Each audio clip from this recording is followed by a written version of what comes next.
السلام علیکم ورحمت الله وبرکاتو.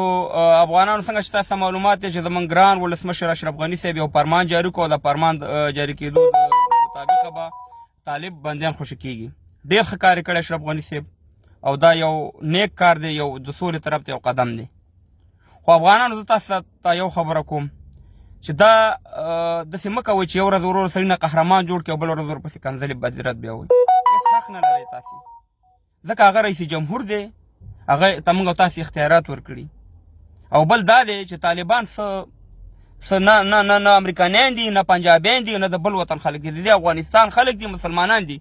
غلطي به شوي او په مابس کې او مابس نه به خوشي شي.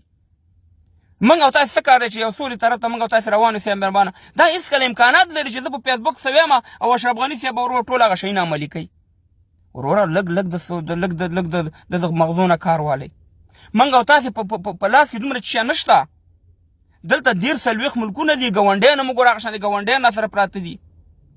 دغه امریکایان چې نه وي ستا اشرف غني صاحب چا دلته د رئیس جمهوري ته پرېښودو، خو د دیوال نه خو هلته بل اعلان شوی، هغه درپسې راتلو سره د ټوپکو سره د پښتونخوا ورونه راله. زموږ هغه افغانان د افغانستان کې خوشحالي جوړه شوه. ګورئ افغانانو، خدای دپاره د مغزو نه کار والی. مه کوئ غلط پوسټونه، مه کوئ غلط بدرت اشرف غني صاحب پسې. که ما ته هم ویې وایي لاسم خلاص زم په قصه کې نه یم، خو زه دا تاییدومه چې یو ډېر نیک قدم دی.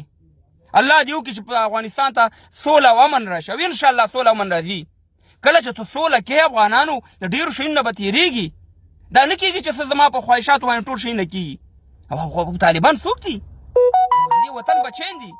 تاسو ته زه همیشه دا خبره کوم چې دومره بد رد مه وایئ، دومره تیز مه ځئ چې بله ورځ ستاسې ویډیوګانې تاسو ته خلک ښیي چې پرونه پورې دې څه ویل او نن څه وی. اوس اشرف غني صاحب پرونه پورې وروره هیرو او نن زیرو شو. دا خو نشي کېدی. دغلته وروره ټول اختیارات وروره د ریموټ کنټرول د امریکې په لاس کې دی. ټول هر څه وروره هغه دغه کوي. موږ او تاسې څه کولی شو؟ هېڅ هم نشو کولی. افغانانو د خدای په لحاظ باندې نفرتونه مه خوروئ. د خپل رئیس جمهور چې کوم اقدام یې کړی د دې ته مبارکي ووایئ او ته د خیر یو دغه ووایئ چې دا انشاءالله د خیر وګرځي.